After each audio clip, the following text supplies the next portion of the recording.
¿Qué debemos tener en cuenta para saber si Cuba debe dolarizarse? ¿Cómo están amigos? Bienvenidos a Noticias Importantes. Esperamos sus opiniones en los comentarios. Comenzamos. Dolarizar implica transferir parte de la confianza popular a políticos extranjeros,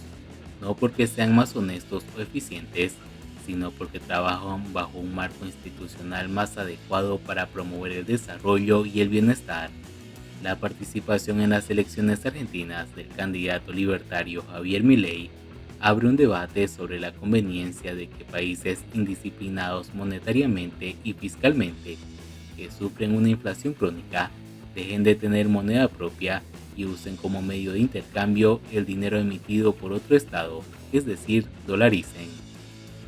El debate se torna difícil porque las proclamas nacionalistas,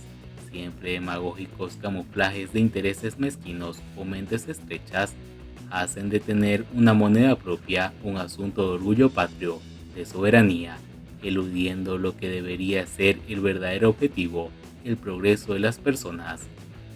En Cuba, tras 64 años de una crisis económica exacerbada por una inflación que se estuvo tapando mediante la no amortización del capital fijo, tipos de cambio artificiales y endeudamientos gigantescos e inasumibles, es relevante analizar si la dolarización es una alternativa posible para un futuro sin Castros que más pronto que tarde debe llegar.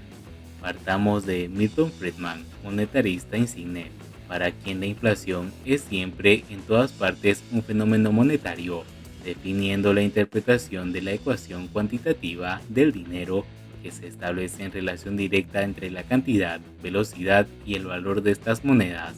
Y aunque económicamente tal afirmación sea verdad, aunque no toda la verdad, si profundizamos un poco más el razonamiento encontraremos que la inflación en realidad es siempre y en todas partes un fenómeno político, pues solo aparece. La historia corrobora empíricamente allí donde los políticos manipulan el valor del dinero para gastar más de lo que deberían, da igual si los peronistas argentinos o son emperadores romanos. Entonces, partiendo de que la inflación es esencialmente un fenómeno político, debe entenderse que la decisión de curarla mediante la dolarización, más que una solución económica, está planteando una solución a un problema que los políticos generan en la economía persistentemente, con degradantes y peligrosas repercusiones en el tejido social y la fibra moral de un país, como bien demuestra el ascenso del Tercer Reich, posibilitando y catapultando en un proceso inflacionario. La dolarización como hecho económico tiene ventajas y desventajas que no entraremos a profundizar porque, como en muchos otros casos que la ciencia económica estudia, de momento no hay consenso y difícilmente lo haya, ya que en cada país y época es diferente, lo que impide generalizar a todos los que pueden ser cierto para alguno. Así que, desde un uso honesto de las más modernas modelizaciones económicas, lo único que puede afirmarse con seguridad es que no puede saberse a priori si dolarizar un país es económicamente positivo o negativo, con lo que el eje del debate no debe estar en lo económico, sino en lo político. El mismo Milei no dice que dolarizar sea la opción económica óptima, sino que, dado el historial argentino, es mejor quitar a sus políticos la capacidad de manipular el valor de la moneda, lo que a su vez les restringiría la capacidad de hacer aquellas políticas cortoplacistas que han sido precisamente las que han llevado al país a la decadencia. Dolarizar, entonces, no es más que transferir parte de la confianza popular desde los políticos nacionales hacia los políticos extranjeros, no porque aquellos sean intrínsecamente más honestos o eficientes, sino porque los foráneos trabajan bajo un marco institucional que se ha demostrado más adecuado para promover el desarrollo y el bienestar.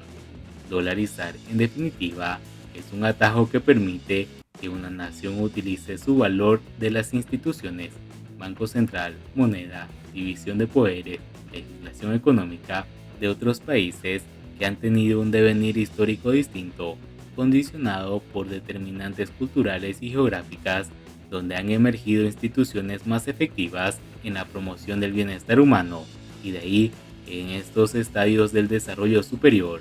desde la ciencia económica, no puede haber una respuesta definitiva si dolarizar la Cuba post-Castro es o no la mejor opción.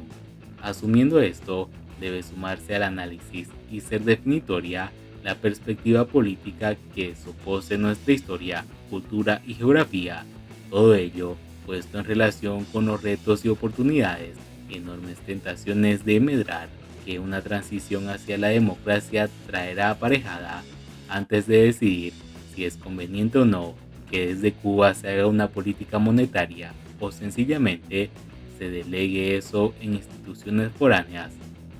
Siguiendo con las noticias, la bancarización, otro peso sobre los hombros de los cubanos. El gobierno cubano anunció el día sábado 5 de agosto la entrada en vigor de la Resolución 111 de 2023, publicada en la Gaceta Oficial de la República de Cuba, que rige el proceso de bancarización. Poco antes, los directivos del Banco Central de Cuba informaban, dadas las dificultades que enfrenta el país con la ineficiencia de los cajeros automáticos, solo se permitirá usar en las redes de este sistema las tarjetas asociadas a personas naturales con cuentas bancarias, pensiones, salarios, cuentas de ahorro y otras pretensiones en aras de beneficiar a la población.